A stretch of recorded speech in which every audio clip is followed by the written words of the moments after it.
Good evening and welcome to Suffering in Silence with Evangelist Tia here on Love Bay Afrobeat Music Radio. Talk Radio. We're here with you every Friday evening at 7 p.m. Eastern. And Love Bay, we want you to remember that we are still and always rising out of the ashes together. Our topic on this evening is helping women re-enter society after incarceration. We have with us our co-host Erin Mitchell. We have with us a guest this evening, Ingrid Gentles, and we have with us our guest minister Patricia Jones. Listener, if you have any questions for us for our or comments for our guests or our co-host, you can email us at sufferinginsilencedv@gmail.com. You can also text us at 437-778-3299. If you have any resources that you would like to share with us on a national or local level from your country, your community, local organizations, or your faith community, you can also email us at sufferinginsilencedv@gmail.com. And I want to give our guest and co-host a moment to introduce themselves, but I want to remind you again, Love Bay, of the Philly Praise Fest. I mentioned it some time ago. This is a concert that Minister Patricia Jones is putting on. This is going to be Saturday, June 29th at 6:30 p.m. It's going to be at Poisel Way, New Testament Church of God. The address is 935 South 53rd Street. This is Philadelphia, Pennsylvania in the United States. And again, as I previously mentioned, one of the guests will be Marvia Providence, and she is from Canada, Love Bay. So just want to remind you of that again. And I'm sure Minister Jones will talk more about that as we move forward. But at this moment, we'll start with you, Erin, to greet our listeners on tonight. Hello, Love Bay listeners all over the world. It's so good to be with you this evening here. Actually, this afternoon, I'm on Pacific Coast time. And I just wanted to always just say to each and every one of you that hearing, the waves go out in the radio frequencies, and we can feel each other's love. We can feel each other's voices from all across the globe. And isn't that a miracle that we're together like this? And just spreading love and spreading support for people to rise out of the ashes. I am a member of the board for Rise Out of the Ashes, Inc. And this is a wonderful organization founded by Evangelist Tia. And she has just done an incredible job of leadership in bringing people together to support anyone that's going through an issue with an emergency that they need to get out of a violent situation. Yeah. And they haven't been able to find the resources of all kinds necessary in order to make that move. And so I'm just so proud to be a part of this beautiful organization. And I encourage anyone to make donations on our GoFundMe page. And I'm sure Evangelist Tia will give you the information about that later in the show. I am so honored to be here with Ingrid and with Minister Jones this evening, sharing time with them, hearing from them, their wisdom. I met Tia through an organization and a pilot program that I founded around women's empowerment, holistic empowerment, and self-defense in the indigenous communities in North America, who many of the women and children and men experience very high rates of violence. And I connected with her at that time in my life, and myself included, and the community and this community has just been growing and growing and growing in knowledge, growing in wisdom, growing in understanding how we can empower ourselves and really learn from the past and not carry it forward, not have it drag us down so that we can step forward into our futures. So thank you again for having me on the show. I appreciate each and every one of you. Thank you. And Ingrid, would you not introduce, because you Ingrid is a regular on Love Bay. If you would greet our viewers and listeners on tonight. Good afternoon, good evening, everyone. My name is Ingrid Gentles. I am a mother, grandmother. I'm a retiree. I'm an entrepreneur. and I'm currently working in the field of chaplaincy.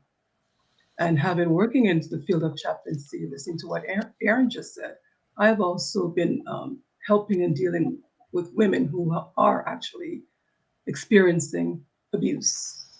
And one of those particular families, the offender is an ex-con from the prison system and is now integrated back into the system and into the home. So it's going to be very interesting to hear all the wonderful gems that Minister Patricia Cooper has to share, or Dr. Patricia Cooper has to share with us. Thank you. And Minister Jones, if you would introduce yourself to our listeners and viewers on this evening. And I keep saying this evening, and I said this before, that's just my thing. That just makes me feel comfortable. I'm on Eastern Standard Time. So that helps me stay where I'm supposed to be. But Love Bay, I know for some of you it's good morning, good afternoon. I appreciate you. Thank you for tuning in and listening wherever you are. Well, let me say good evening to every person. Evangelist Tia, Miss Gentles, and Miss Michelle. Tia already introduced me as Patricia Cooper Jr. I'm a minister, one of the ministers of my church, and I'm a mom. I am a grandmother. As you notice, I'm a minister. I do work in a hospital as an OR nurse. And what else? I'm doing classes in theology right now.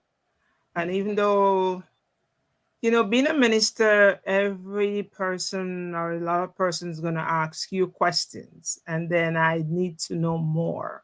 Mm-hmm. And as Evangelist Tia mentioned, that I just graduated from North Carolina Theological Seminary in May 4, some one of them dates, with my master's in divinity. Mm-hmm. I do that because I even though I was ordained as a minister, there is a lot for me to learn and I want to know more. I'm a very curious person and I want to know more.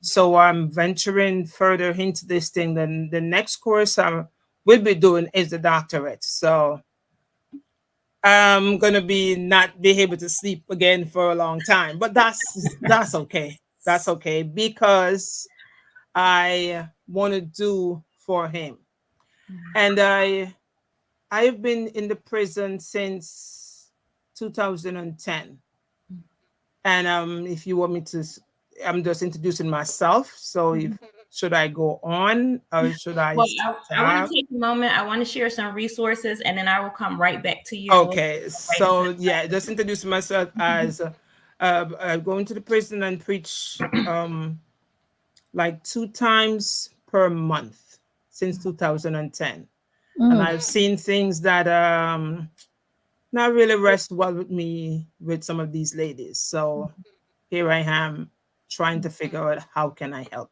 more. Well, thank you so much. We are all eager to hear what it is that you have to share with us. But as usual, we want to start with sharing some resources.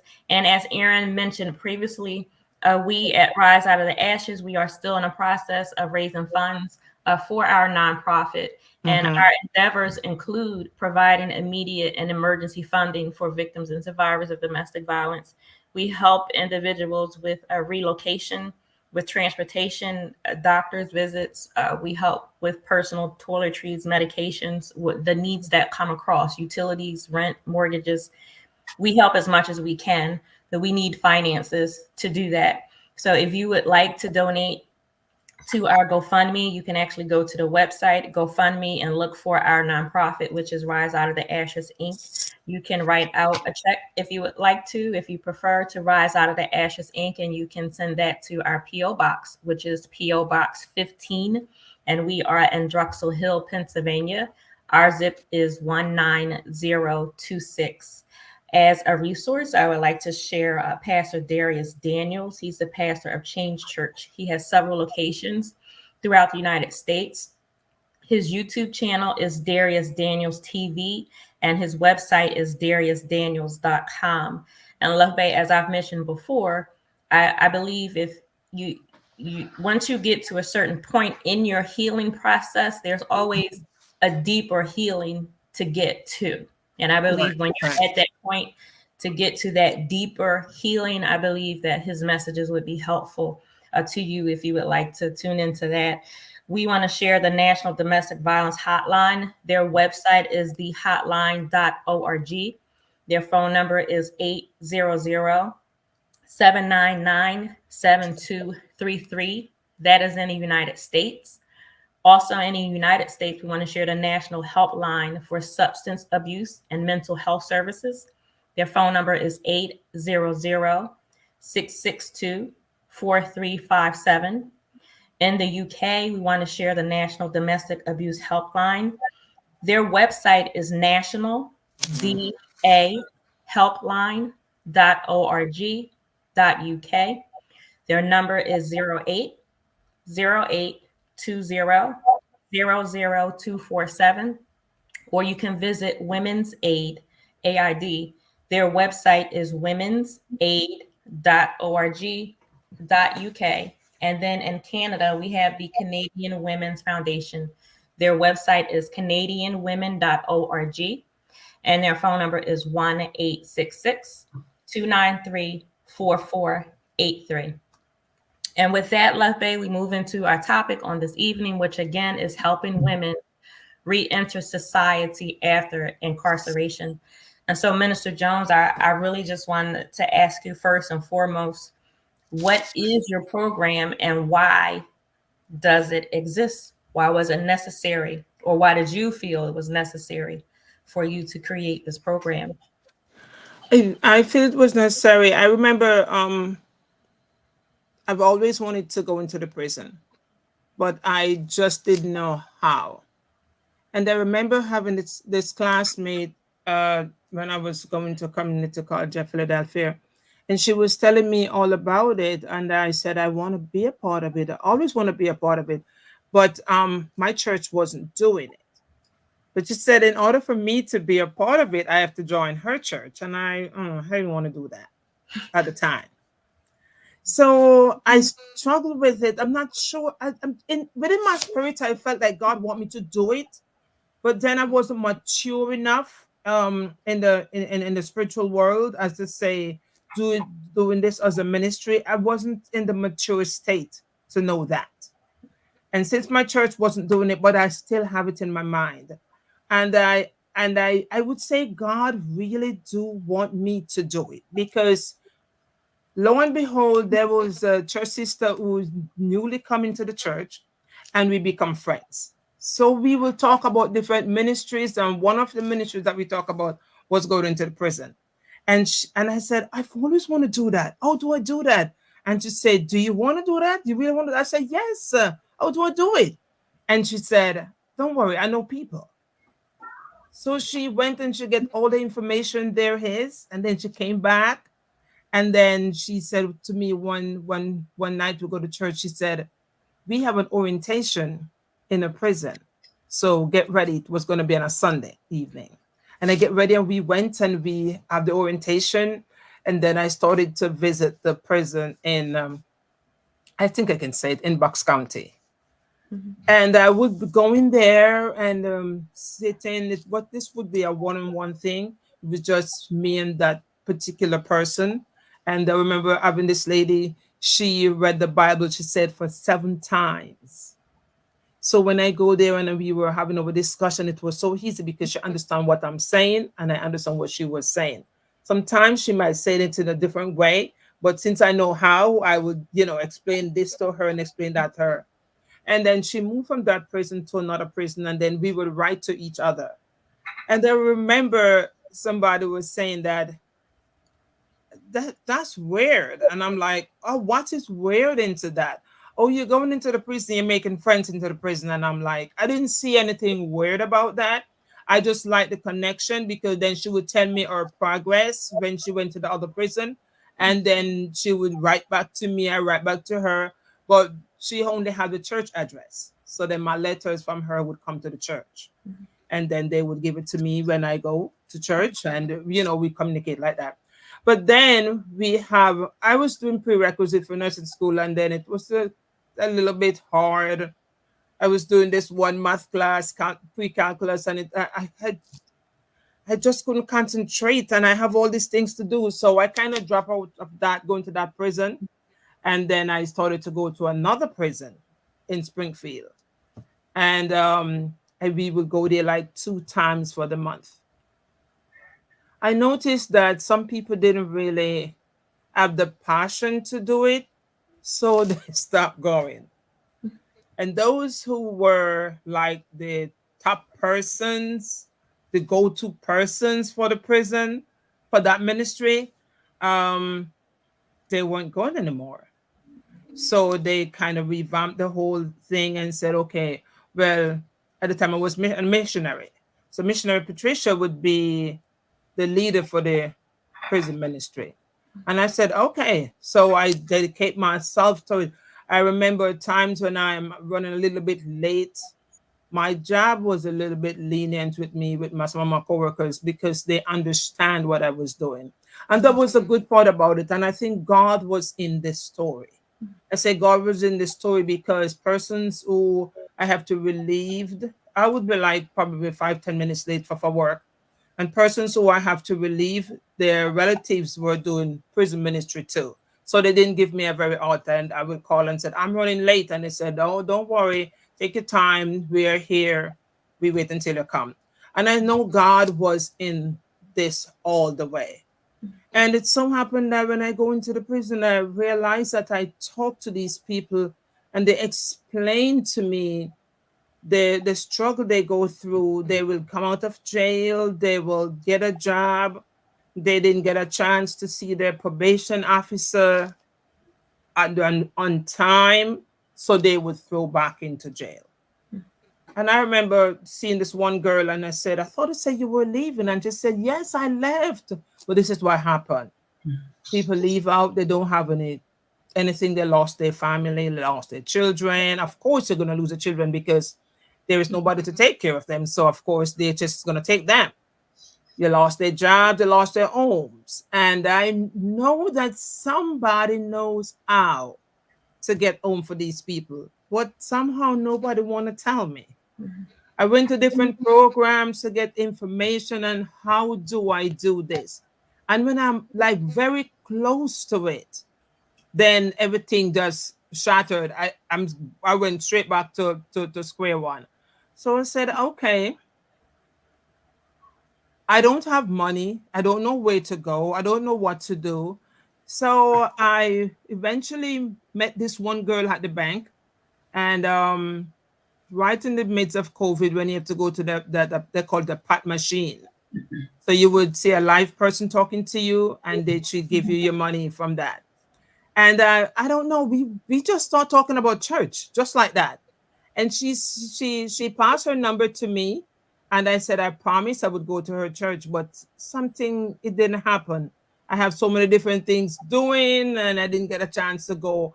And I met her again. And I said, I know her, that this is her name. I said, we met before, and we went back into it. And she invited me to her some prayer breakfast they were having. And I went to the prayer breakfast. I talked to her pastor, and we all get acquainted and everything like that. And then they were going to Atlanta. So I went to Atlanta with them to this function, and then we started to go different places, and then she invites me again to Florida. So I'm looking at it where God is taking me to the place that I want to go. If the persons that I want to tell me how to do this thing weren't available, then he's going to prepare me with people in order for me to do it probably on my own. I went there, and this Marvia Providence lady, she was supposed to be picked up at the airport by one of the young men that was invited there. And then I don't know why. How did I ended up picking her up at the airport? And I'm like, oh, okay, I'll go pick her up, no problem. Then I noticed I was sitting having dinner with Marvia Providence. And I text my son-in-law and I said, guess who I'm having dinner with? He said, who? I said, Marvia Providence. And he was like, really? And it's just like, how did I get to be at the same table with this lady?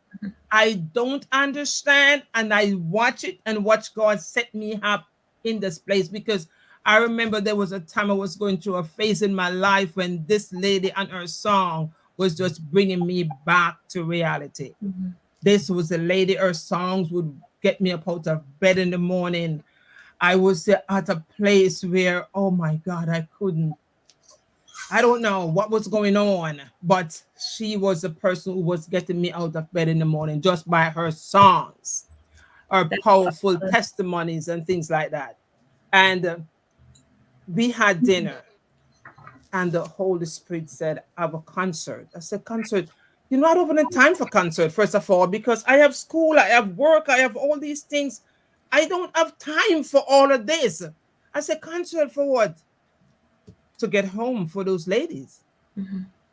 Those ladies. Oh, yeah, those ladies. Okay. I went back, I came back home and I said to my son-in-law, we're going to have a concert and this is the thing. And I explained whatever I have to explain to him. And I went to my pastor and tell him about the concert. I didn't get a location. And I cried about it. Then I called a friend and I said to the friend, this is the situation. And he said, don't worry, I will get you a church. And he get me a church. And then I see where God handpicked these people. He had me meeting Marvia Providence. He had me meeting one of the artists, Erin Henry. Oh, he had so much energy. I do not know where we get all this energy from. Then I happened to meet the other person was Minister Thompson. I do like freelance, part-timely travel agency. I forgot to mention that. And that is how I met him in our travel agency group. And the very first time we met, he came to America to see his relatives. And of course, because we met each other in the group, then we get to acquainted and started to go to different concerts. And then he noticed that I am going to be doing my concert and he's an artist also. So he's going to be a part of it. And I'm like, oh, okay. So I'm seeing where God lined me up and pick these people. A lot of people were telling me to put this person on, put this person on. God said no. You just have to listen to God because he still speaks. And you have to do whatever he wants you to do, because he will do different things and he will keep on telling you and keep on pushing you. And I felt the push. I hear him saying this, and the people do not understand. There are people who do not go to church and want to tell me how I should do this. And I'm like, I cannot listen to you. All the different voices that are coming around telling me how to do this, because oh, I've never done an event in America before, because you hear my accent. I'm from Jamaica. I do events in Jamaica as I'm the president for my youth group, but I never done one here. And that is why I'm saying that, why am I doing this? I don't have time. But the people that he put into my life, or put into this thing and pick them, I'm like, okay, God, I'm going to do this then. I don't want to be a Jonah in a female form. And people would say, why are you worrying about those people who are very controlling? They are manipulating and all the different things. But I cannot judge those people that, as they say, they call them criminals. I don't know nothing about them. I don't know their background. I am not in the position to judge them. So I am not judging them. Leave all judgment to God, Yes. because we are in the church. We're not going out there to take church to these people. I know that Jesus said in Matthew 25, he said, I was in prison and you visit me not. I was hungry and you didn't give me anything to eat. I was sick and you didn't visit me. So I'm looking at this and I'm like, we go to church every Sunday. And then we finish church on Sundays and we go to our different jobs. But we don't remember the people who don't have anything. And Yes. most of all, the people who are locked away are people who are never remembered because they are considered as criminals. Mhm. But if God wants me to raise fund, how do I raise fund? How do I get it done? I don't know. Mhm. So these people came into my life and I decided I'm going to do a concert. And the concert, whatever money made from the concert, all proceeds would go to finding a house for people, young ladies coming out of prison, not just young ladies coming out of prison, female that coming out of prison, because I'm more acquainted with the females. Mhm. Because when we go to the prison, we are there, we see just the females, not the males. I'm Yes. not saying that sometimes the males will not be a part of this rescue, but for now I'm just dealing with females. So all my money that I make will go towards getting a house. I'm thinking if you keep putting them back into jail, and when you send them out, you send them back to the same place. They don't have any house. They don't have any food to eat. They don't have any clothes to wear. They have been rejected. They lose their kids. They lose their family. They lose everything. They're going to be repeat offenders because they're going to go back to where they used to. And it's quite easy for them to do that. So I need help. I need people to understand this. We don't want to have these young ladies going back to school. I remember going into the jail and I said to one of the ladies, I said, when you go back to your room, read this particular Psalms and remember that Jesus loves you. God loves you. And you can talk to him. Everything you tell me, you can tell it to him. And she said, I can't read.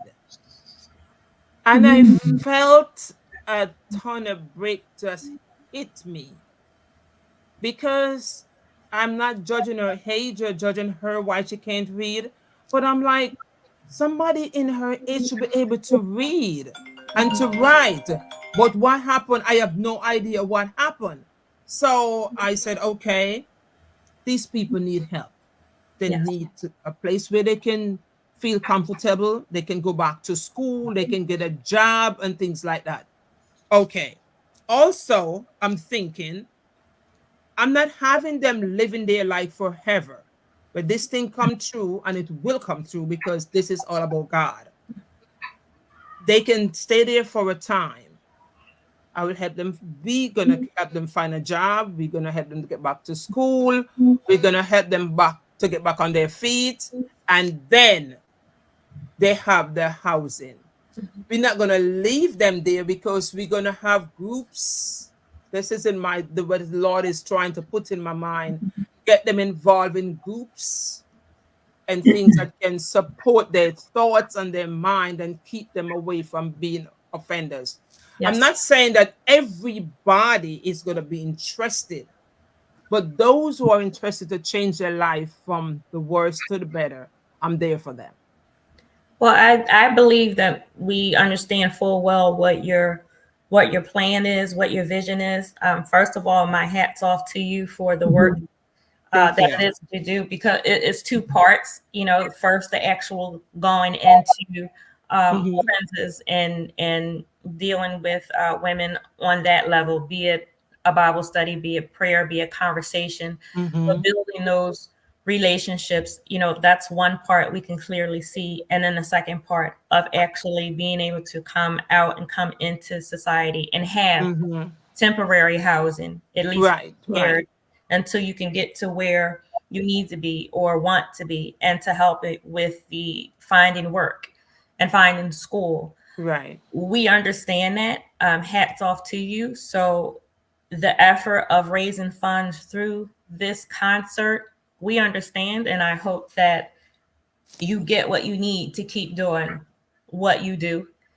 And I want to ask Ingrid if you would elaborate more on some of those issues that Minister Jones is trying to deal with.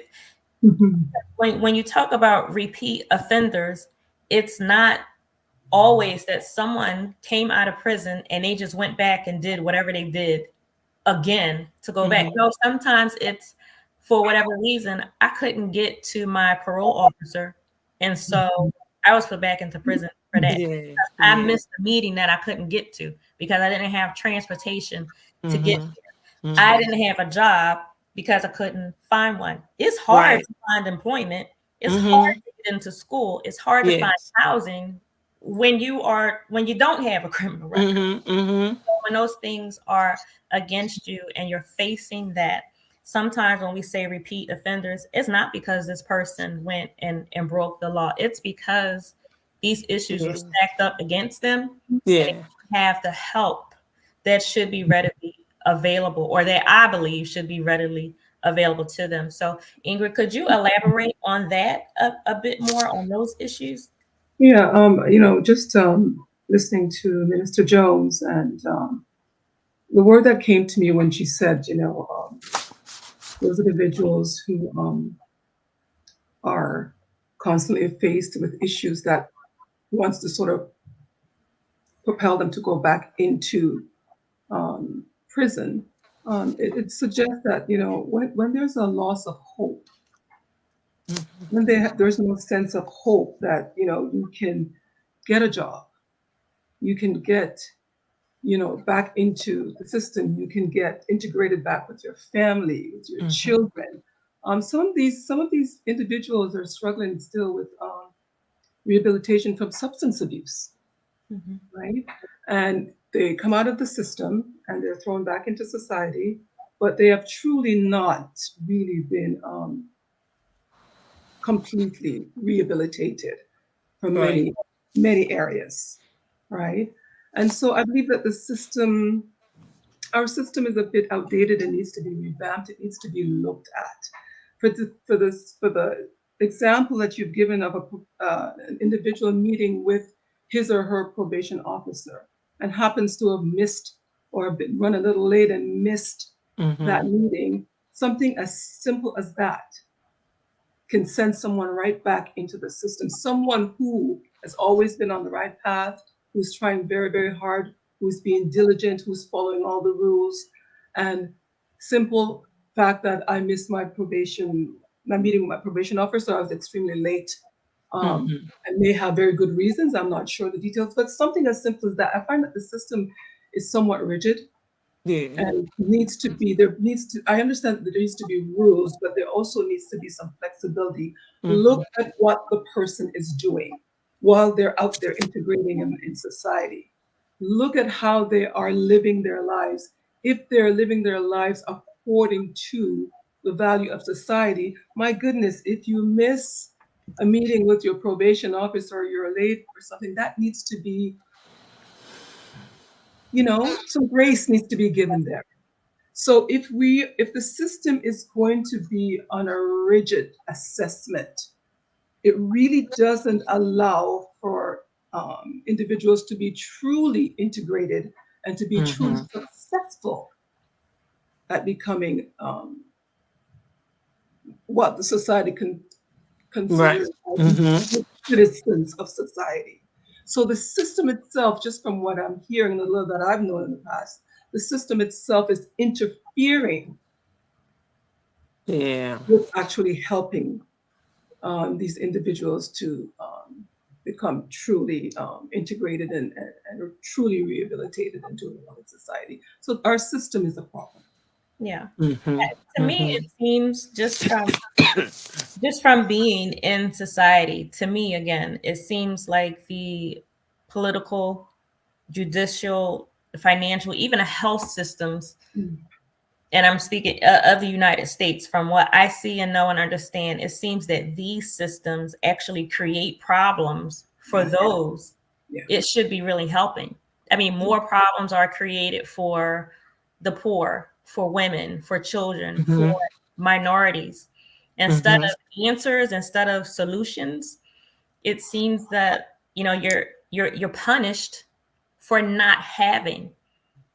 And I listened to a comment someone made.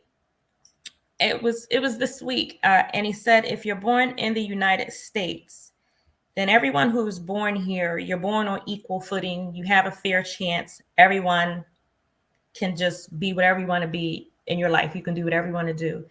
That's not the United States that I see. It's not. I mean, from my viewpoint, from what I see, from what I have lived, everyone does not have equal footing. And it really made me think. This week also, I'd watched a documentary on the Wiley College debate team. And I was looking at watching this debate team, and I was going, and it reminded me of James Baldwin. So thinking of that first comment, and then watching the debate team, and thinking of James Baldwin, I'm like, he should be here today to talk about this issue. We need some Jameses, Baldwins to come back and speak for those who don't have a voice, for those who are less fortunate, because everybody cannot just get up and go. Everybody cannot just say, I see a better future for myself and I want it, and then it happens. Some people need help. There are some neighborhoods, some individuals, some communities where we need to go in. Those of us who are able to, we have to go in, be their voice, and be their financial support. Exactly. Be their educational support, be their physical and emotional support. Somebody has to do that. And I see the government, different levels. You can be local, state, or federal, just letting some communities and individuals fall through the cracks. So, Minister Jones, when I see what you're doing, I appreciate it. And it's like all the questions that I could ask you, I already know the answers to. But it's like, why? Why does Minister Patricia Jones have to look around and see these women need help coming out of prison? They need help when they're out. They need help to stay out of prison, because the small strike, something out of your control, sends you back. Why is it that Patricia sees this and she's the only one working for it, towards it? It's sometimes I don't think it's oversimplified. I think more needs to be done, but it's like the average person who can't take on the weight of the world, who tries to take on the weight and get the work done. So again, I commend you for what it is that you're doing. And before I ask you my next question, I want to ask you to share your contact information for those who either want to purchase tickets. I've given the address so you can purchase tickets at the door, but if you would like to contact Patricia beforehand, if you would share your information, or if they can't go to the concert and they want to donate to you, how can they do that? Okay. Well, they can go on Eventbrite if they want to purchase tickets, or they can call me. I just think that Eventbrite would be a little bit easier because I'm not sure where every person is located, but I'm trying to meet on the ground where I can meet some people halfway. So my telephone number is 267 904 3528. Again, my telephone number is 267 904 3528. And if you want to purchase ticket on Eventbrite, as soon as you type in Philly Praise Fest, it just popped up. Okay. Thank you so much. So again, you can reach Patricia by phone, 267-904-3528, or visit Eventbrite and look for the Philly Praise Fest. And again, this is going to be in the United States. But we want to give a shout out to all our listeners and viewers around the globe, especially Jamaica. But Patricia, my next question that I had for you, I wanted to ask you if in what you do, have you seen domestic violence cross paths with the women that you're working with, as you're helping them to get reacclimated? Is domestic violence ever an issue that you have to deal with? Yes, because some of the girls that I have to happen to talk to, apart from just being in taking, doing different things, shoplifting, things like that. That's why I keep saying that I'm not condoning with these people doing things like that, because someone or society might said, why are you interested into these people and why are you investing into them? I'm not investing into them, I'm helping them. Oh yes, shoplifting is not right, but if they serve their time in jail and they're coming back out, they need something. So give them a second chance. I heard this wise man said that he have gotten a lot of second chances. Even Judge Mattis, as a public figure, he said he'd been in and out of jail, and today he's a judge. So a lot of times when I go inside, I might hear ladies might talk about the fight that they have with their boyfriend and what they have to do in order to run away from the boyfriend and what they have to do, and they will fight and they will do things to hurt their boyfriend or their husband, and then that's when they end up where they ended up, in jail. Because the one girl told me that she had to cut him from what length to what length, and I'm like trying to say, but you see, we can't do that. But at the same time, whatever the reason why, she have to do that to defend herself. And that is why some people get involved with getting into the jail because, or get into prison because of what they have to do and fight for. I remember going to a seminar where this lady, she had been molested since she was 5, and she didn't know the difference of what was right for what was wrong. She knew that her father was being very nice to her all the time, but she didn't understand up to when she was 11 he was still giving her showers, and she thought it was normal. So if things are happening to you from your 5, you don't know the difference whether it's right or wrong, then you're going to be like, putting yourself into a place where you need comfort until and you're not going to talk about it because you don't know that it's wrong. And when you think about these people, after a while, they are getting so angry. They want to fight all the time. They are miserable, and all these people need is a listening ears, because for somebody being molested all their life up until 11, 12, 13, 14, 17, and you didn't know until you found out that, and then you're going to be resentful against the person, whether he's a brother, or uncle, or father. They're going to be resentful against these people, and then they might want to take out their anger on any person, or even the person who have been their perpetrator all this time. So yes, we have come across people who have been abused and tried to defend themselves, and then they ended up right in jail because they tried to defend themselves. As they said, you cannot take the law in your hand, but what else can they do in order to let something stop? Yes. So I'll say this, and then Erin, I'll go to you for a question or a comment. But many, many times, women are forced into situations that are harmful or dangerous, and their only other option is to do whatever it is that is necessary, they feel is necessary for them to do at that moment, or go to jail. Yes. And it's society has to understand, society has to be trauma informed, and those who are dealing with any woman on this level needs to be trauma informed and needs to understand. I believe probation officers, parole officers need to be trauma informed, need to have information, and need to know how to deal with victims of domestic violence and sexual assault.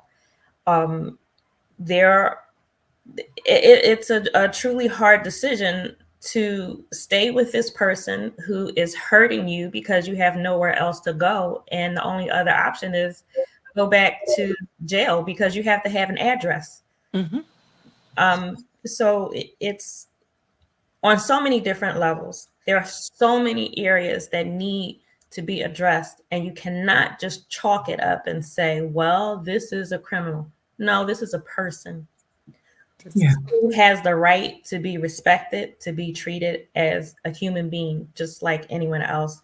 And so, as you said, Minister Jones, we don't cast judgment, but if I am in this place to help you, then I'm going to help you. But it just seems that those who are in the places aren't doing what they're supposed to be doing, and it's nerve wracking, it's upsetting, and it just seems that what we do is never going to end, and that's the frustrating part. I think as much as we can help an individual, if you speak to one person and you help them, tomorrow there's going to be another person that needs your assistance, and that's the frustrating part, I believe, of what we do and what we see.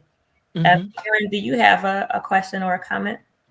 Yes, thank you, Minister Jones, for all the work you're doing and putting forth. I really wanted to comment on how comprehensive it is that you are that you're moving forward with the logistics of the housing and preparation to enter the workforce, but also you had mentioned working with women to get the health and emotional support that they might need as well, because I do believe that to end up in jail is a symptom, and oftentimes, I think that whatever society has created the system. Did she drop off, Minister Tia? No. Okay, good. What happened? I was like, we lost you. I'm asking you a question. Okay, so what I was saying was, I think often the prison system, it's created by the government. It's created by our legal system. It's never considered. I think there are more and more programs being developed, right? That honors the whole human being. And what I remember the story when I was a little girl, we used to drive past the state prison in Pennsylvania, and my dad, I would say, "Oh my gosh, I'm so scared. There's a prison." And he'd say, "Why are you scared?" And I'd say, "Because there are bad people in the prison." And he said to me, not all. He said, your uncles were in prison in the war, and he said, people in prison aren't always guilty, and people in prison aren't always criminals.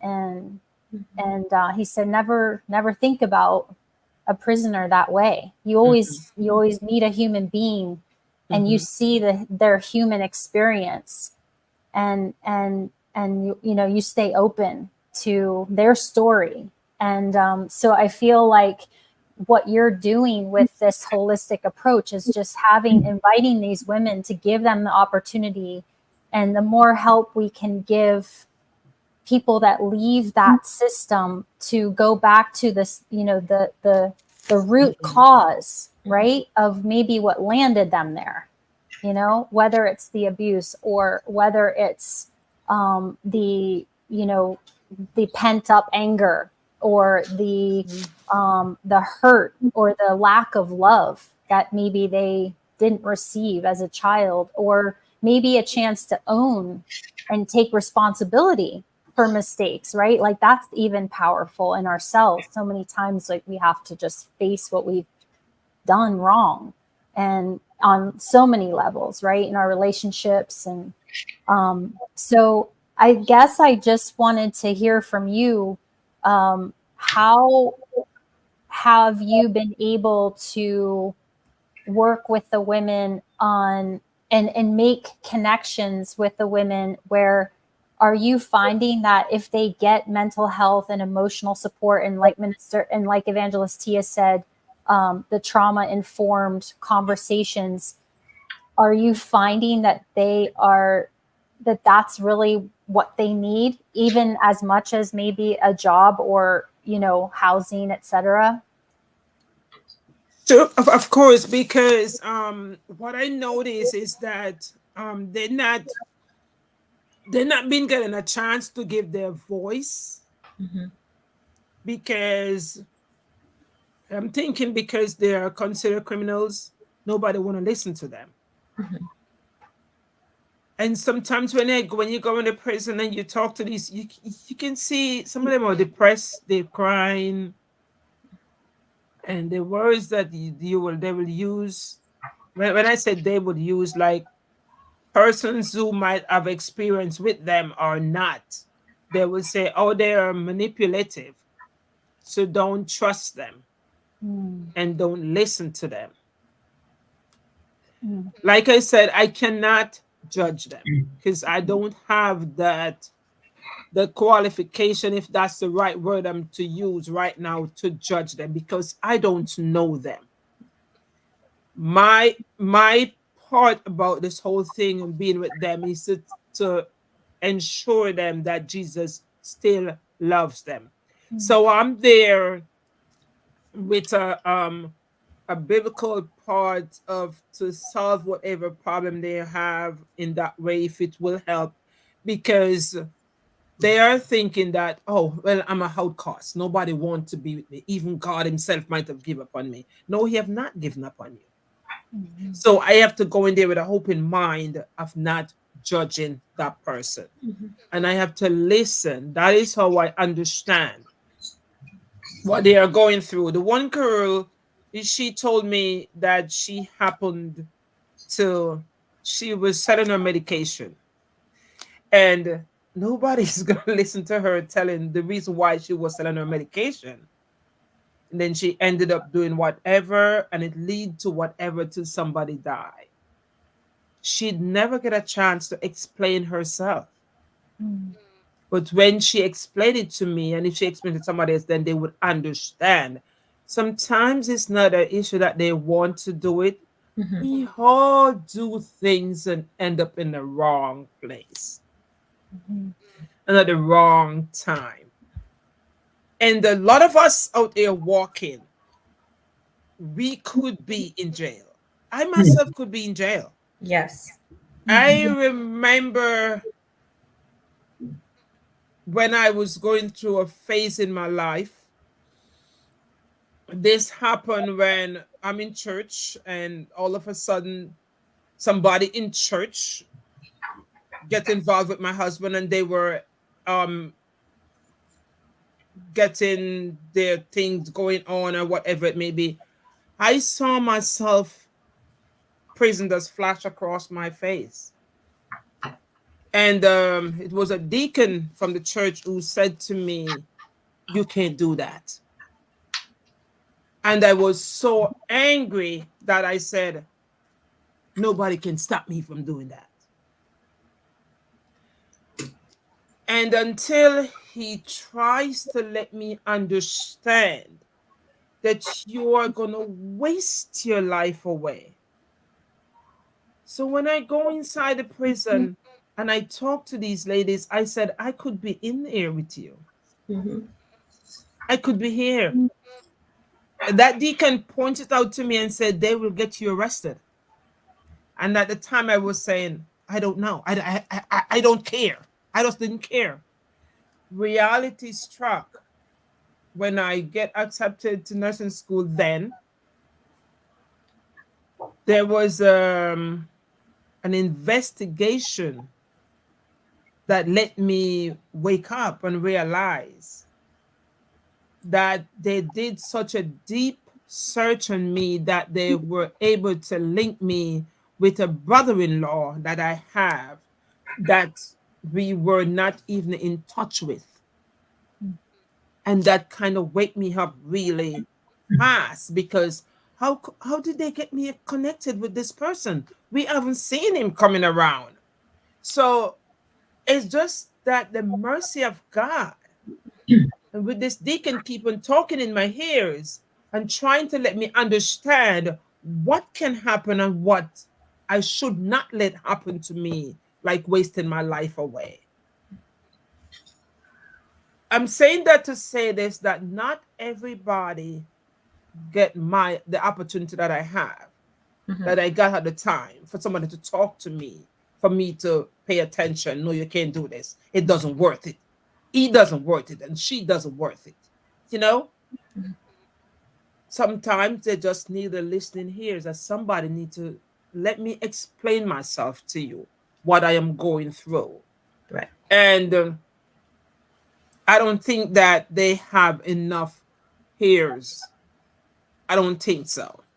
Nobody's listening to them because they're criminals. Mhm. And like you mentioned when you were younger and your father explained to you, not every person who are in jail are criminals. Some people get in jail being at the wrong place at the wrong time and just get frustrated with life or get frustrated for whatever reason, and they just do something crazy. We all do crazy stuff. It's just that we never get caught. Yes. And the mercy of God is with us that we never get caught. Mhm. And I'm grateful to God for that. And I will always be grateful for that deacon. He's dead now, but I still have his words in my head. Don't do that. You Mhm. can't do that. You know? Yeah. So if a lot of people would have somebody to say, no, you can't do that, or don't do that, it would be better off. But some people are just let go. You wonder, like I said, if some people don't have the strength to hold on, so they are gonna go out there and they're gonna take revenge against this one, or revenge against that one, and whatever their problem is, it's gonna lead them into a bad situation. Yeah. Well, I thank you so much for being who you are and for doing what you do. And Erin, something that you said earlier, you said prison or jail is the symptom of bigger issues. Mm-hmm. Those issues have to be dealt with at the root, which means as a society, we need to care and we need to offer that trauma informed emotional, mental help and stability. Mm-hmm. Somebody has to do it. So I thank you, Minister Jones, for the work that you're doing. And, and Erin, something else you said was, individuals do have to face their wrong. But Minister Jones, as you said, a whole lot of us are not Mm-hmm. sitting behind a prison because there Yeah. wasn't a Facebook, there Yeah. wasn't Twitter or X or Mm-hmm. Instagram. A Mm-hmm. whole lot of us are not Yeah. facing consequences that Yeah. we actually deserve. Yeah. Social media did not exist when we were doing what we were doing, whether we felt it was right or wrong. And so many things can just happen. It doesn't have to be revenge. It could be an accident. It could Yeah. literally be self-defense. It could be whatever. And you can find yourself in a situation you never thought you'd be in. I clearly Mm-hmm. remember myself knowing for sure the decision that I had to make for my life. I was either going to be killed in my home, Or I was going to kill him, and had I killed him, in prison. So that was a yeah. real choice that I had Yeah. to make. I had to think about that. Yeah. I had to go through that scenario in my mind Mm-hmm. over and over again. And Mm-hmm. what were my options?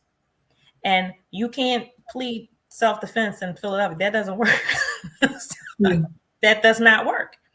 Okay. And so, as I said before, there are women and men too, but there are women in harmful situations, and you are making the best decision that you can make for Yeah. yourself at the time. And Yeah. unfortunately, for some individuals, that ends up serving time. There are mothers who steal because they need to feed their children, care for their children, Yeah.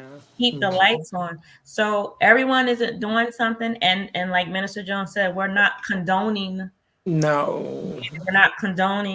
an act that is illegal, but there needs to be some understanding. When you are faced with the choice of having my child on the street and what I need to do to keep a roof over their head, when you're faced with the choice, how am I going to feed them? And it may already have been 2 or 3 days and they have not had food. There is a compassion and even a common sense that we need to have, and we need to offer our hearts to individuals and not meet them with judgment, but meet them with the same compassion, the same mercy, and a grace that we would like to have for ourselves, and the same compassion that we know that we don't deserve. Because a whole lot of us, our lives would be different if social media was available. I mean, when we were kids, when we were young adults, we were not recording ourselves, putting it on the internet. That was not a thing. But had we done it, a lot of our lives would be absolutely different. So I thank you for the work that it is that you're doing right now. These women are not forgotten about. We will do everything that we can to help you. And I think it's just very interesting and fascinating how, again, so many different paths cross. When you talk about incarceration, there's domestic violence. You talk about homelessness, there's domestic violence. You talk about financial issues. When you talk about healthcare and not even having enough food to eat, there's domestic violence. So there are so many issues that intertwine. And the bottom line is we need the help. And especially those of us who are saying, I'm a Christian, I'm in the church. Okay, well, what does that mean? Because you can't stay inside four walls on a Sunday and these people are suffering. That doesn't mean anything. No. Helping me, praying for me, and you can't put food in front of me. I mean, no disrespect at all, but can you do something for me? Right. Prayer, but can you do something? Where does the work come? So that's what we need to do. And I appreciate you for doing that. And we're at the hour, and I would just ask, that you all would just leave us with your final words. We'll start with you, Ingrid. Just your final words. I know that this, just like domestic violence, is a huge issue. We don't have answers that are just gonna make everything better and go away overnight. But if you could leave us with something on tonight, what would that be? I think I'm going to give a personal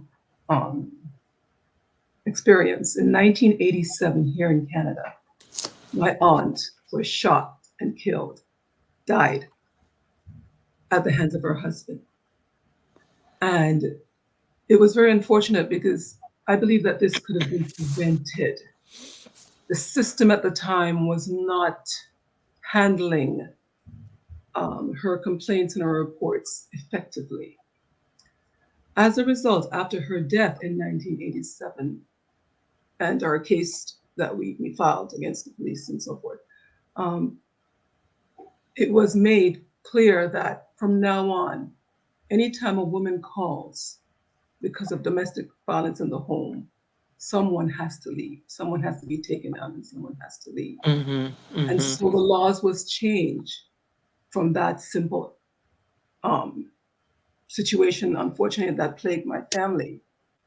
When I hear Minister Jones say, we need to recognize and remember that each and every one of us, any one of us, can fall prey to being incarcerated.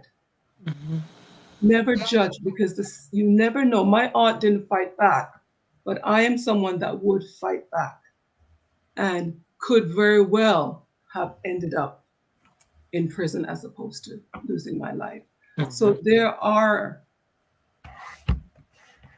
there are degrees and there are variables that the system needs to look at and to see how we can correct and fix the problem that we're facing, particularly women in our society today. Thank you. Erin? Yeah, that's amazing story. Thank you, Ingrid.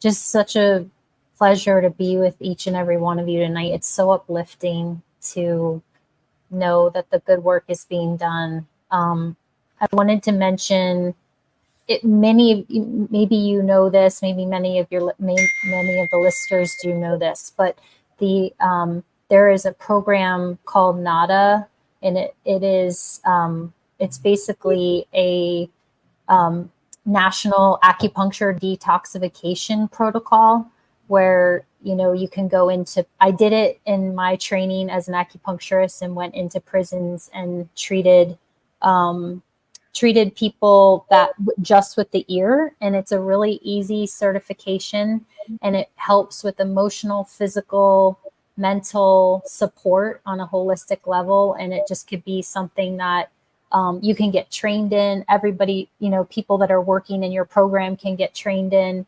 And it has the effects, the studies that have been done on the effects. They say it's for addictions detoxification, but I can tell you as an acupuncturist, it's also for the emotional, spiritual components of how the mind-body connection and how it's very much related, our emotions and our thoughts and our beliefs and how that impacts the stress and chemicals in our body. And so just wanted to share that with you, Minister Jones, with your work, if you didn't know about it, and also with the listeners. Okay.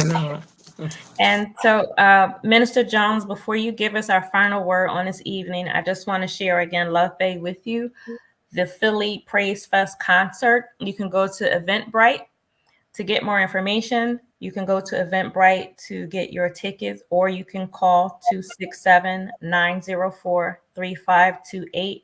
Again, the Philly Praise Fest concert will be Saturday, June 29th at 6:30 p.m. This is in the United States. It will be held at Poyser Way New Testament Church of God. The address is 935 South 53rd Street in Philadelphia, PA. And the guests will be Jeroy Watson from the United States, Daylet from Abu Dhabi, Maria Providence from Canada, Esther Wilson from the United States, and Imran Henry from the United States as well. So this is a way that you can support Minister Patricia Jones and her ministry of helping women re-enter society after incarceration. So Minister Jones, if you would give us our final words for this evening. First of all, let me say thank you, Evangelist Thea, for inviting me on this show for me to talk about the reason for this concert that a lot of you might not know about. And like I said, I remember Erin said about her dad, said something about not being judgmental about people who are in jail. Let us be understood that Jesus was a prisoner as well. And I have to talk about the biblical part of stuff because I know much about that. He was a prisoner as well. And we know the story of how the one prisoner was exchanged for another prisoner because he died as a prisoner for us. And we are not in the position to be judging any person.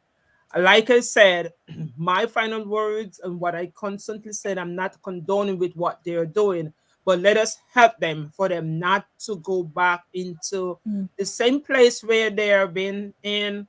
If we can help them to stay out of jail, let them learn something for themselves, own a house for themselves. Remember, when I go into jail, I see nurses in there. I see that. That's what I tell them. I see nurses in here. I see doctors in here. I see judges. I see lawyers in here because they too can come out of jail, change their life around with the help of us with our listening ears.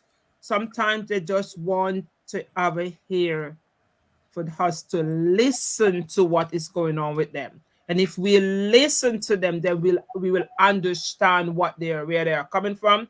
I'm not saying that people who go to jail, they're saints or they're angels, but there's always something that is triggering off this thing.